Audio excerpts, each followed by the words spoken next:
Okay, so let's get started.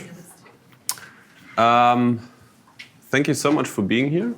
I'm very, very happy to see so many people being here for legacy code. That must mean one of two things. Either you have a problem or you want to laugh at the problem.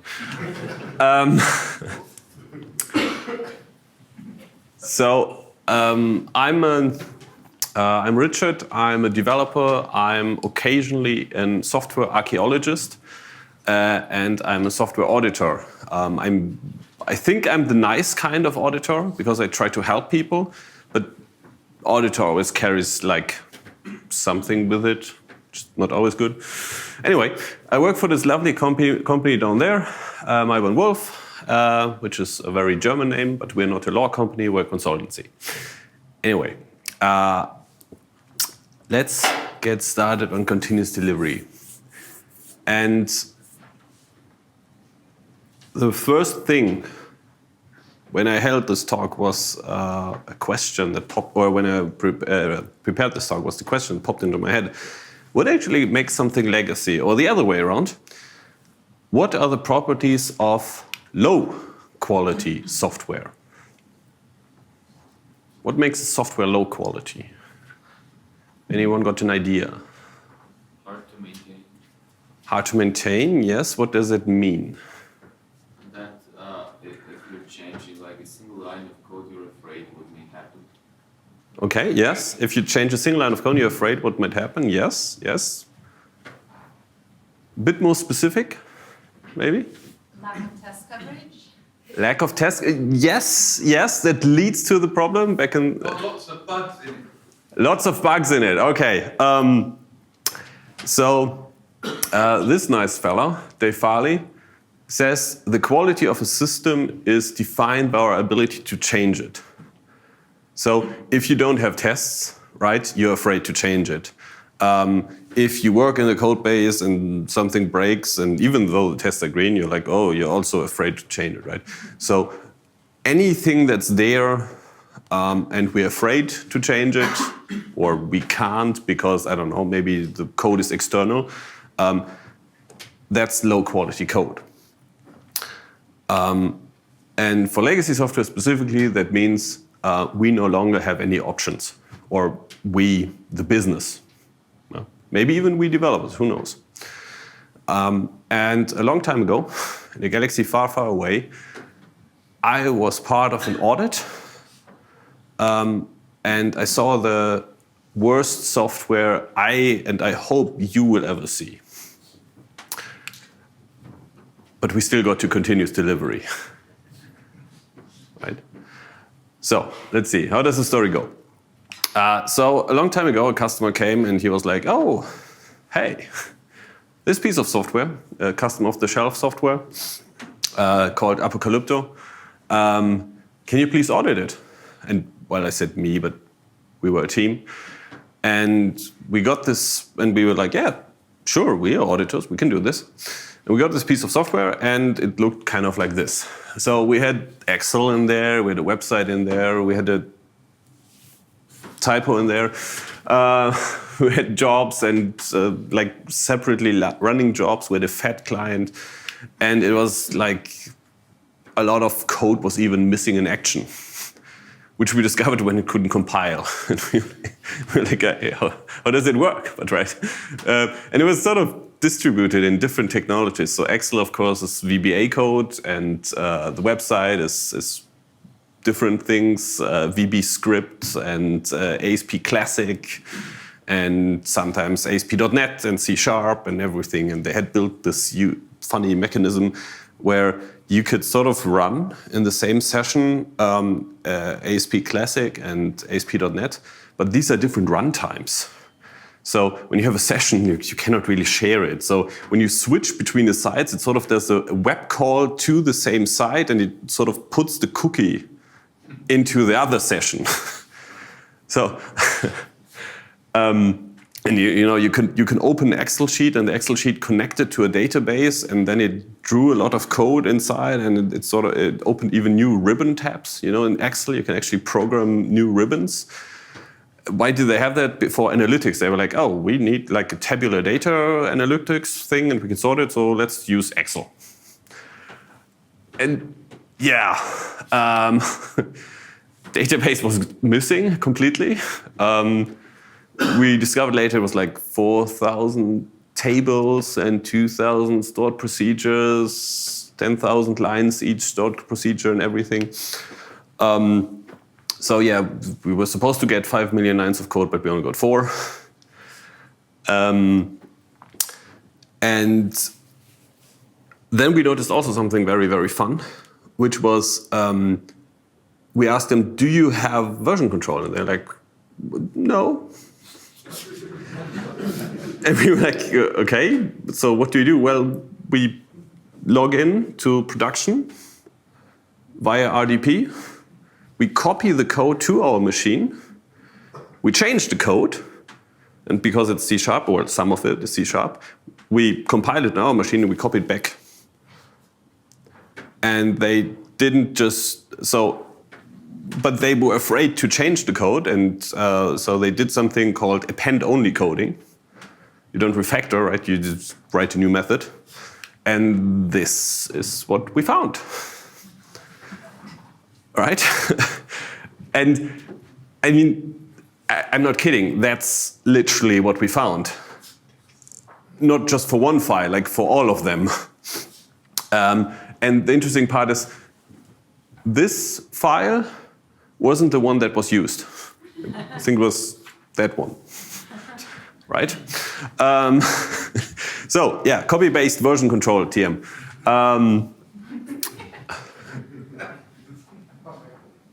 And yeah, we like, okay, so how do you develop features? Well, you take it to your machine, you create a new version, v15.5 or v15.5, and then you put your last name there because it's your file. And you develop and compile it, and of course you don't really test it. I mean, you do sometimes, but yeah, that takes weeks. And then you're like, great, ship it. And well, I mean, you copy it to production, so that takes, I don't know, let's say 1 hour. And then you do 5 months of bug fixing. You know this meme where there's a panda, and you sort of the doctor takes a hammer and he kicks the panda's leg, and normally it's supposed to be this one that kicks, but it's the panda over there where the leg kicks. Well, that's the reason. It was like, oh, we changed something here or something over there breaks. So yeah, 6 months of development for features, which means cycle time for 6 months. So we gave our audit report. Yeah, it's not version, doesn't compile. Not very good. Interesting development time and interesting way to develop. 15 years of uncontrolled growth. Conflated logic UI SQL. Sometimes you couldn't really change that because VBScript, you cannot do imports to other files. So you have to boot SQL statements into your UI logic. But for C#, I mean, yes, you can, I mean, everything was in code behind file, so there was no excuse there. Of course, you didn't have any tests, and yeah, this is not good. And the customer was like, so you're saying this is not good? I'll buy that. So he bought the piece of software, and he thanked us. He was like, oh, this was a great audit, because the price got much, much lower thanks to your audit.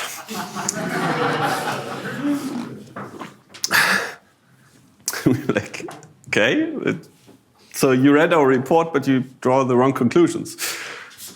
And the customer was like, yeah, but can you help me fix that? Oh boy.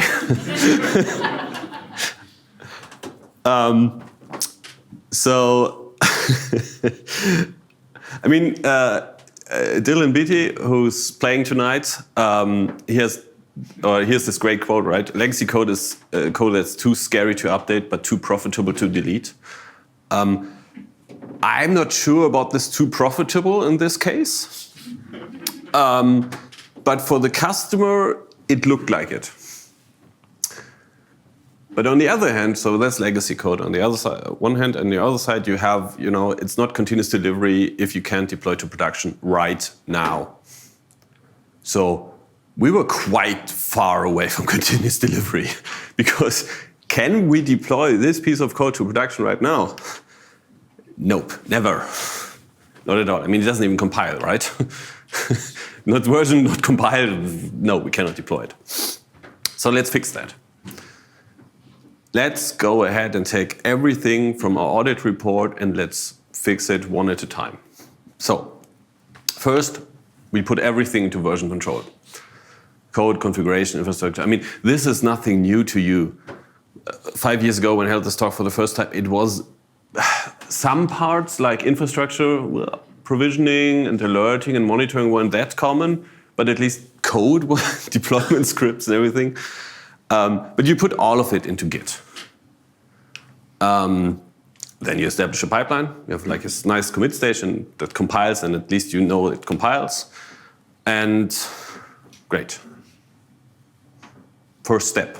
It's versioned, it automatically compiled.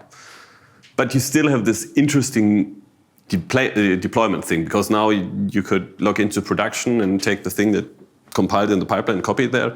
Let's not do that. So first, we took the scripts to provision our infrastructure for test stage and everything, and we parameterized them. So again, nothing new to you now, probably, but all these scripts, you parameterize them, so any environment you want, you can just launch a script and it's there. So you get to this Phoenix infrastructure, right? You can burn it down and it's there in minutes again. And that took us a long time because it was very, very, very unspecified in what state the machine or the whole environment had to be before this software even started. But afterwards, it was automated, and we could deploy via pipeline to our test environment, or even to a stage, and it was we even had some automatic smoke test in there. But can we deploy this to production right now? Yeah, we have a button, right? Should we? No, let's not do that. Because we've only gone 2 steps of the way. We are versioned, we are automated, we can compile it, and we have automated deployment, but we still have 15 years of uncontrolled growth. And now we are in the legacy situation, and when you are in a legacy code base, you know this, I've seen some heads nod. It's very, very tempting to be like, oh, look at this, I can fix, oh no, I have to fix this. Okay, let's fix, okay, fix. Okay, git revert.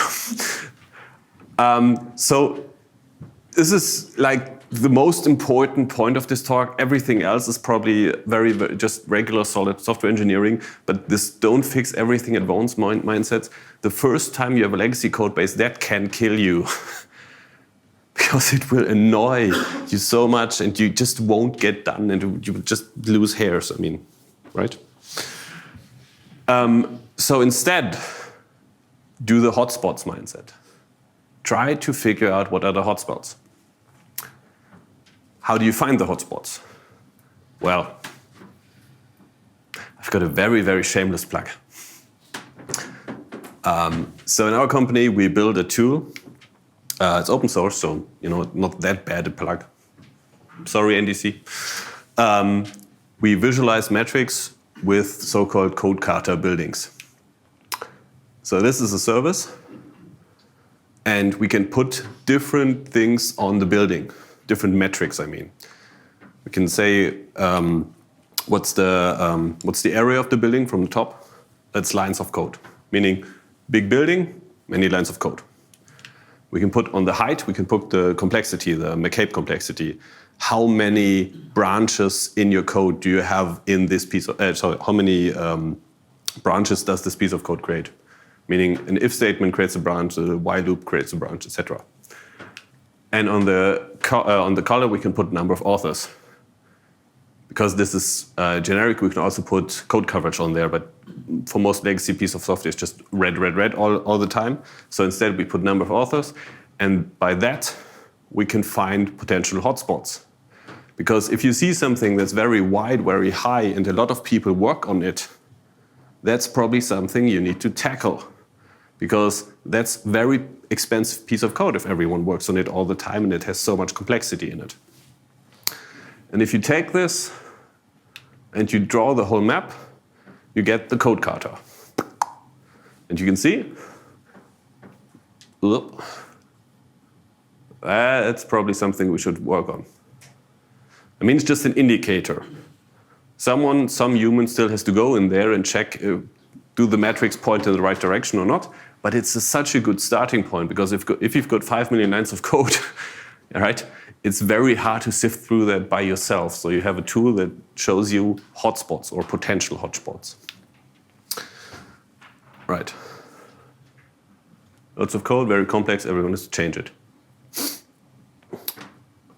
By the way, in general, my references are down here.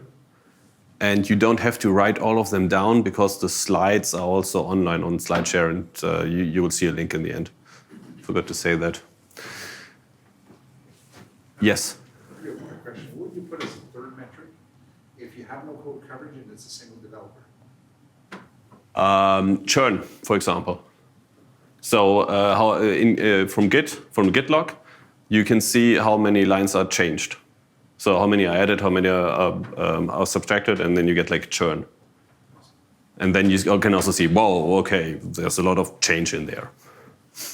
I mean, you can also switch it around, right? You can also do, because it's generic, you can also put complexity on the color and churn on the height, and then you see the tallest building. That's the one with the most churn. Of course, there's no tool to rule them all. We built this open source tool called CodeKata. There's also a different concept called quality views. Comes from the Michael Feathers corner and Tesla, I think. But that's a very human thing. You basically get a lot of developers into the room and you divide up your infrastructure, and then everyone just gets the fist of 5 vote. And then you can mark this. But the point of the quality views, right, is you can show this to management. You can show like, hey, this thing is very red. If you want to feature in there, this is going to take a long time, versus this thing is very white, and you can easily implement features in there. You can communicate quality that way towards management. That's a periodic thing, because these things don't change that much. SonarQube and other tools, I forgot what Azure DevOps has in store.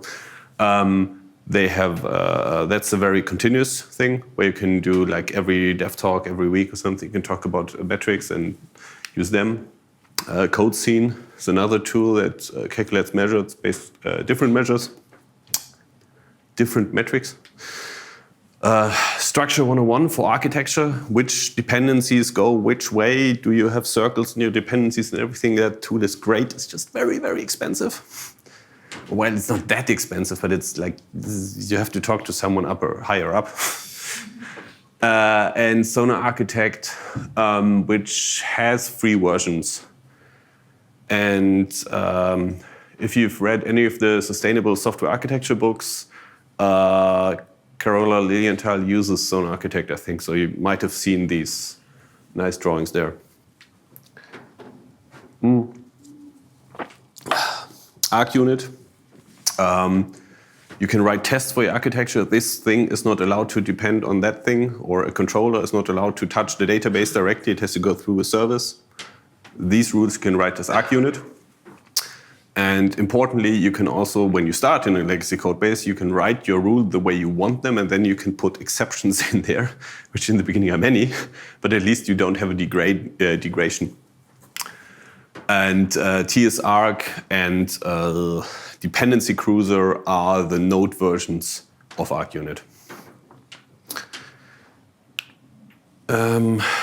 Still, sorry. You know the broken window theory? So when you have that many broken windows, it's very hard not to think you can break another. How do you, again, focus on this hotspot mindset? Well, you can do something like 3 post-its to refactor. So, or 3 Miro post-its to refactor if you work remotely. So this one person says like, I hate this thing, and or she doesn't post it. And the next person comes around, I hate that thing, post it. And when the third person comes around, they're like, okay, we're actually going to refactor this because it annoys at least 3 people. Or 1 person in 3 different instances. And then you also do a bit of gamification. You count the amount of fixed windows. You're like, oh, we fixed this today, we fixed this yesterday, and so on. And you sort of have this nice burn-up graph of, hey, fixed windows. It's all to get yourself into the mindset of fixing instead of, oh, everything's broken. So, we did 2 things very well, and we finally know what to focus on. It's not really green, but at least, we know where we are. But we still have this chunk, this logic that's not really well separated and everything. And we still don't have any tests. So, where do we start? Well, we start with tests for critical use cases. Might seem obvious, but it's good to put it out there. And maybe for things that are actually hotspots.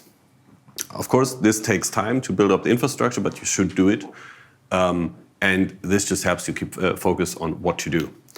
So I have this rule of thumb to do something like 10 end-to-end tests for critical use cases, and have some DB integration tests, which just test, does it actually do the right thing in your database? But they are just there to, in the end, put in a domain model there. And once you have the domain model and some form of mocking in place, you can even drop out the database, and then it's no longer integration, but unit tests. And which brings us to unit tests, where they should, in the end, give 80% confidence. Like I said, like solid software engineering. This is just classic test pyramid. It's just a bit adapted to the legacy situation, because you have to focus on first the critical things and not just build tests for everything. Important part is when you build new features, you always unit test them. And you can call that sprouting new code. So when you write new code, you try to write it in a new class or in a separate function, and that you really rigorously unit test. And then you take this nice sprout of great quality code and you put it into the old code base and just call it. But at least this piece of code is now well tested.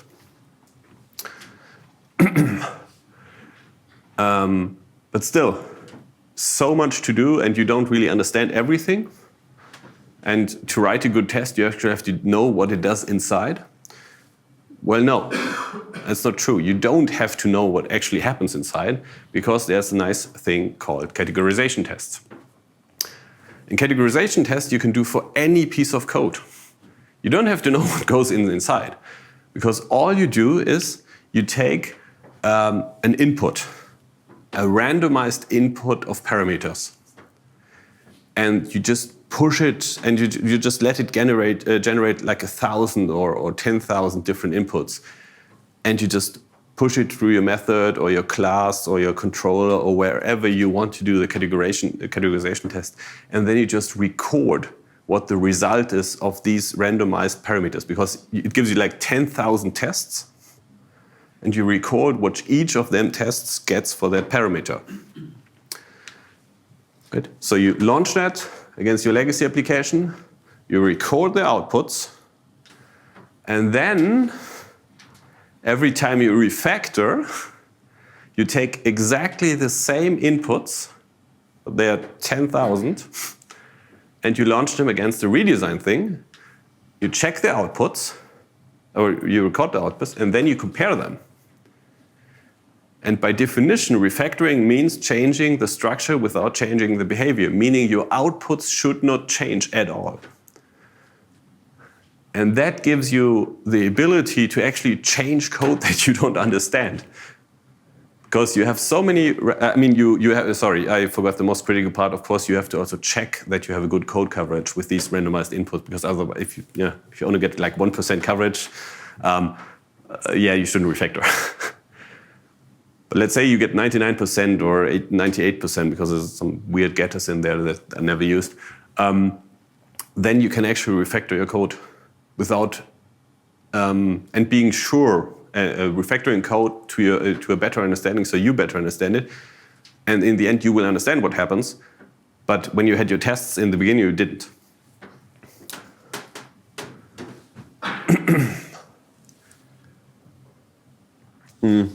It's a library called approval test that will actually generate a lot of randomized inputs for you. Otherwise, you have in XUnit you have data-driven tests where you can also do the same thing, but you have to write it yourself.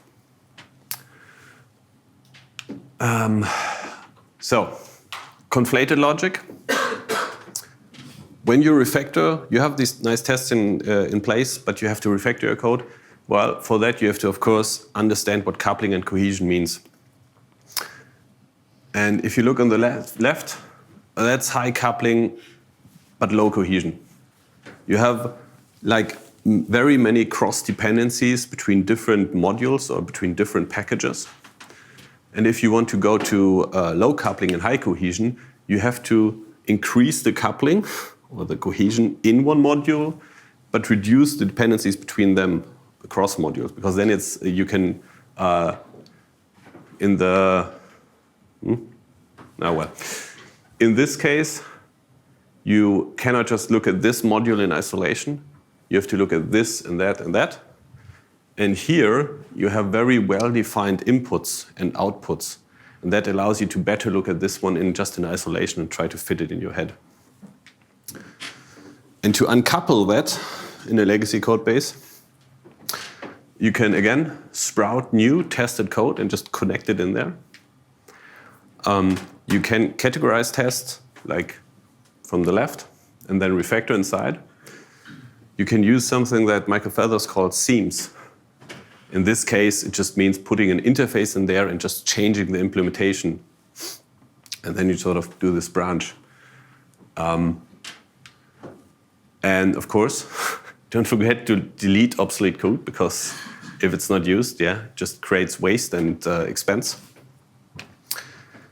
And you can even feature flag legacy code, which is a nice little trick. So you put a feature flag, meaning an if statement around it. And if no customer ever complains that this feature doesn't work, I'm being serious. You can do very nasty things, and you should do very nasty things in a legacy code base, because otherwise you will never get done, and the customers will never get happier. But if a customer actually complains, since it's just a feature flag, you just change the environment variable or whatever you read for the feature flag, and you just instantly enable it for him again. But if you're like, does anyone actually use this? I mean, in our case, later on we realized we were delivered 4 million lines of code. We found an extra 1 million lines of code, but we were still missing 500,000 lines of code. And so we forgot to deploy that service, but no one complained. And we were like, oh, okay, great. And of course, you can use a pattern called strangler fig. If you're interested in more of these patterns, check out the books on the top right, which are called Refactoring and, of course, Working Effectively with Legacy Code. Oh, yeah, sorry, forgot, archeology test. Now, we've done a lot of things to a code base. We have actually many more tests. We have categorization tests. Maybe we even have unit tests that actually are more like Oracle-based. I expect this to happen because I understand the business logic. Can we deploy this to production now? I mean, would you?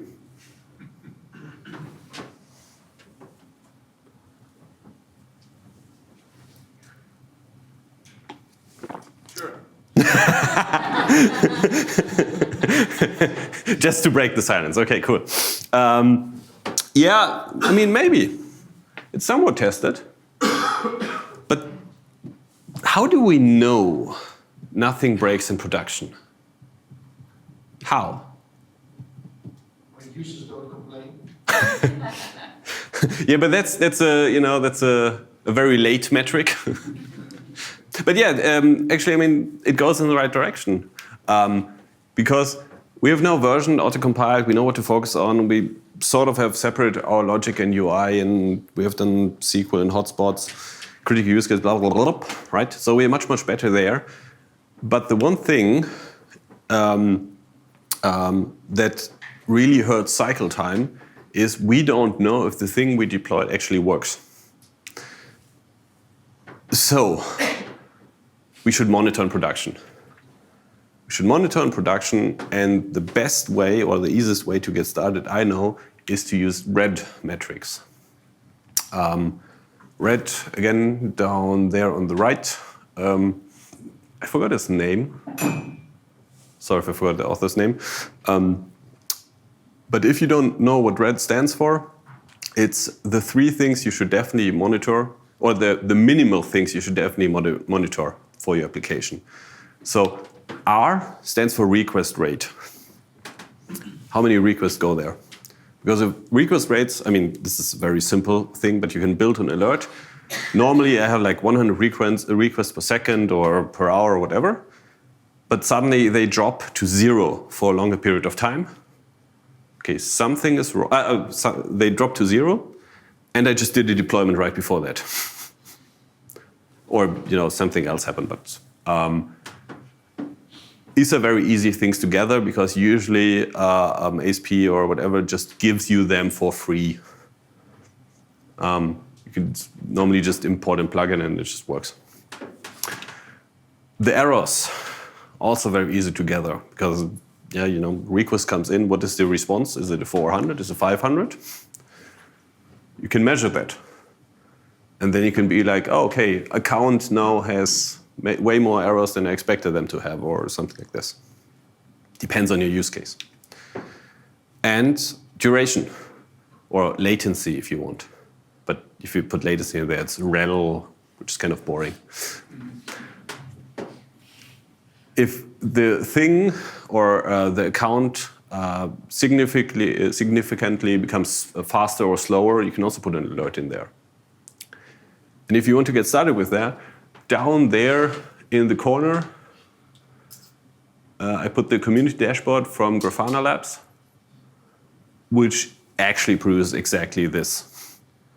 I mean, you have to tweak it a bit and put your own metrics in there, but this is a very, very good starting point.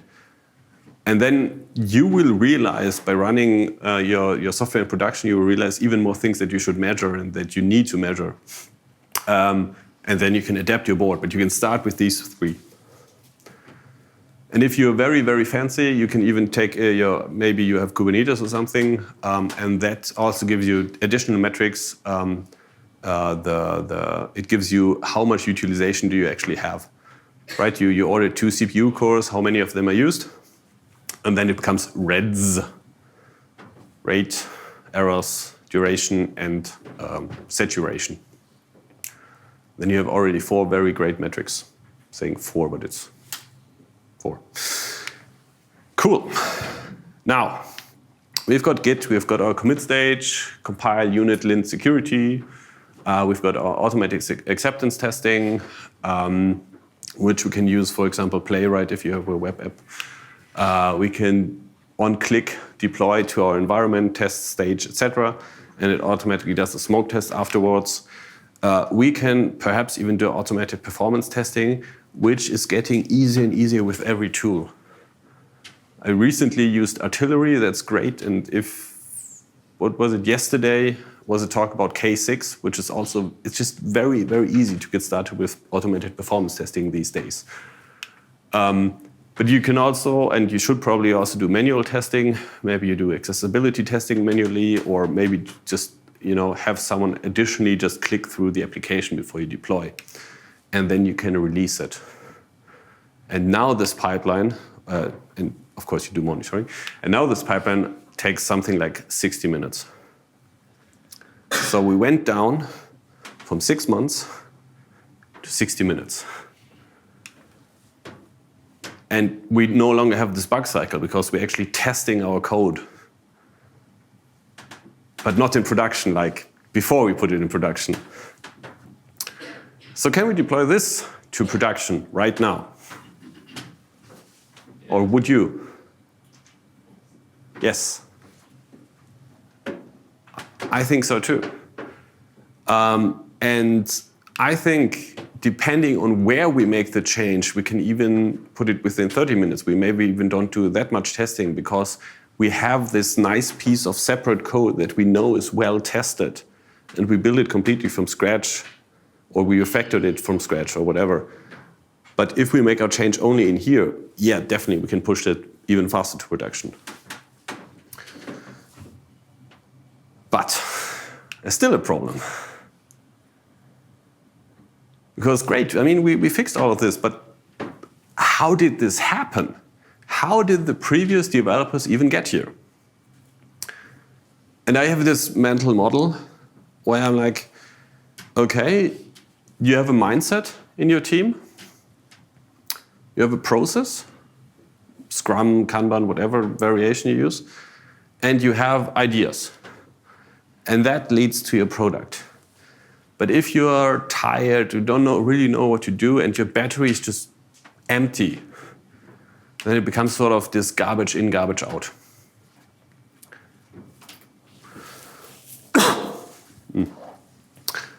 And your product, I mean, it must still have good ideas, because otherwise, why wouldn't you just delete it? But your mindset, your process is kind of empty the tank. So I think a feature factory definitely helps no one. And I think that's the reason why legacy software actually happens. And you or any team has certain responsibilities it needs to fulfill. You need to do all of this on the left side. And not just add new capabilities all the time. So you need to manage complexity, you need to manage unplanned work, because otherwise it will just grow like this, and then in the end you will just have unplanned work all the time. And that's kind of the, hey, management, we need time slide. But it goes a bit further than this. It's not just like management is bad or anything. It's, I think we need to talk about culture as well, because it's the sum of everyone's actions, and you want to model the behavior. So what does it mean? You look at the behavior. You try, I mean, that's what retrospectives, for example, are for, right? You try to observe behavior. And you look at, oh, who does the management promote? Is it the person who writes the most, who fulfills the most tickets? Or is it a person who does the most testing? I mean, these are maybe not good examples, but you know, there's extremes, very placative. Is there fear of failure in the team? Is quality appreciated or story points? What is the delivery process, in quotes again? This is all culture related. Is there even some kind of learning exchange, or is just everyone just expected to know everything all the time? And if you see something in here and you're like, oh, yeah, we need to tackle something, then I think a different model applies. And I took this from Atomic Habits. And it says, like, a change in behavior needs or is dependent on 4 components. First, it must be obvious. What is the thing we actually want to do? Does the team sit together and actually decide, hey, we want quality code? Okay, good. Everyone wants quality code. How do we achieve that? What do we trade off? Do we have a shared purpose? Do we even like the thing we're building? Do we even understand what it's for? It needs to be attractive. Right? So the new behavior we want needs to be attractive.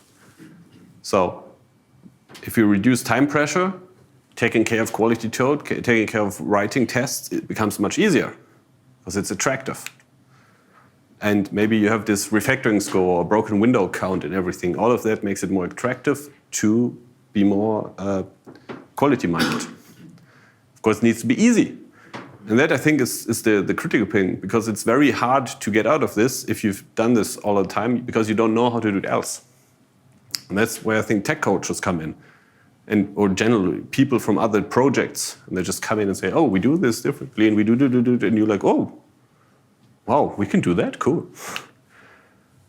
And generally, like, reduce friction. If it takes you 2 hours to write one test, you're not going to do it. But if you have a very, very solid harness in place, a test harness, you can just copy it. And every test becomes a matter of minutes instead of hours. Then you have very, very little friction, and it's very easy to write a test. And of course, it needs to be satisfying. And maybe one way for your team is to pair up and be like, hey, together, let's fix this, or something like this. And like, never break the chain twice, meaning, oh, I forgot to write a test today, okay, I won't do it tomorrow. Tomorrow I write a test again, and so you always kind of stay in the flow. You don't break your rule of not writing tests twice in a row. And I think that's kind of the key to continuous delivery, because continuous delivery is a change in mindset. You can do it for anything, but with legacy codes, it's probably hardest, because where you start is the hardest place. And if you change your mindset, then you realize that CD is working in a way that software is always in a releasable state. And yeah, it's not about the tools. But I mean, they are getting really, really, really awesome. But it's not about the tools, it's really about the mindset. Thank you.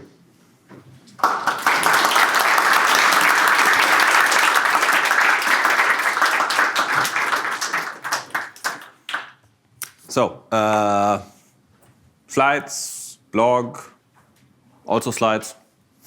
And the videos, if you want to see other videos of that. Questions?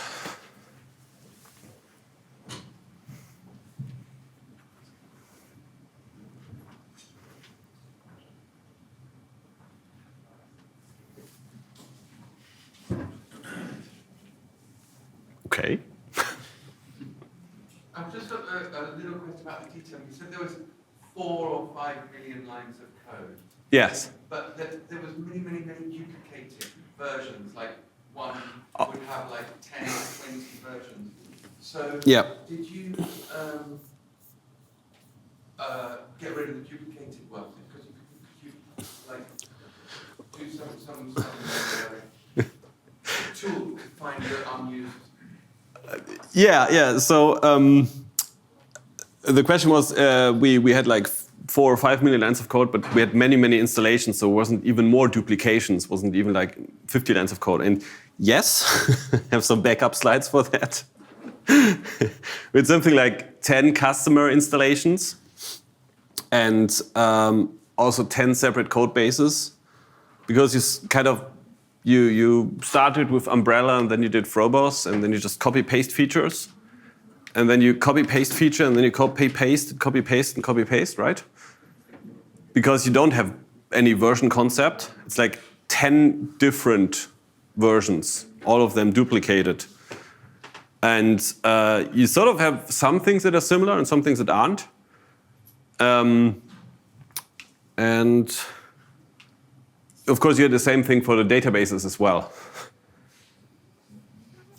And yeah, we were like, hey, which one is the most feature complete? And there wasn't a straight answer. It was like this or that. And we were like, that one. And then we gave it to customers, and they were like, not complaining. But the one thing I will actually mention is one big learning was we deployed it to customers, and they were used to these old SQL servers, which didn't have much CPU, didn't have much memory, and we deployed it to Azure, and we just gave them the lowest tier SQL server, but that was still much more potent than what was before on premise.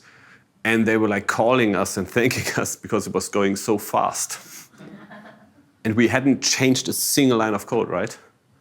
But they were like, so that was the amazing moment where I realized, yeah, you can also sometimes make a difference just by buying more, buying more power. Does it? Sorry, we did something nasty. We just picked one. I mean, together with our customer, but no one was in any way capable of merging 5 million lines of code with another 5 million lines of code with another 5 million lines of code. Yes? So you talked about creating all the test inputs and then saving the outputs. Mm-hmm. But did you ever reach a code that was deemed like untestable, like you couldn't really get any meaningful output from it? Well, so you have this trick. You can always put a console log statement in there. And that actually helps you because then you get intermediate results. So that you can do. It's more, you have to be very careful that you don't have any side effects. So any random number generator, I connect to a separate database or to a separate service and everything, that kind of, well, you have to find them. And when you have found all of them, then you can actually go ahead and have deterministic results. Before that, it's sort of, doesn't work. But you can test anything because you have this console log trick. And you redirect console log, to your file, and you just pipe it out there. That was a fart. Did you also educate the developers to cook this mess?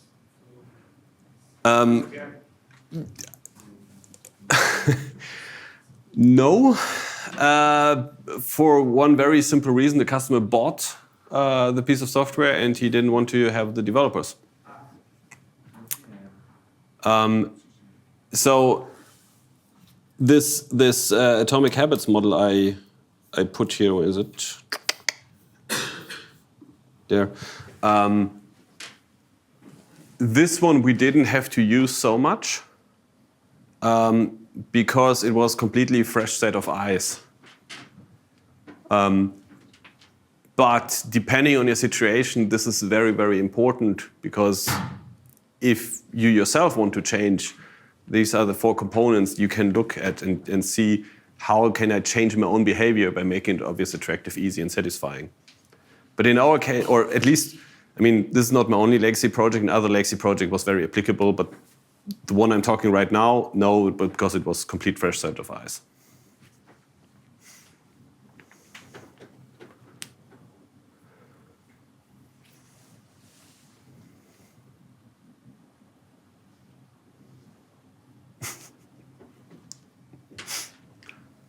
I mean, you don't have to stay.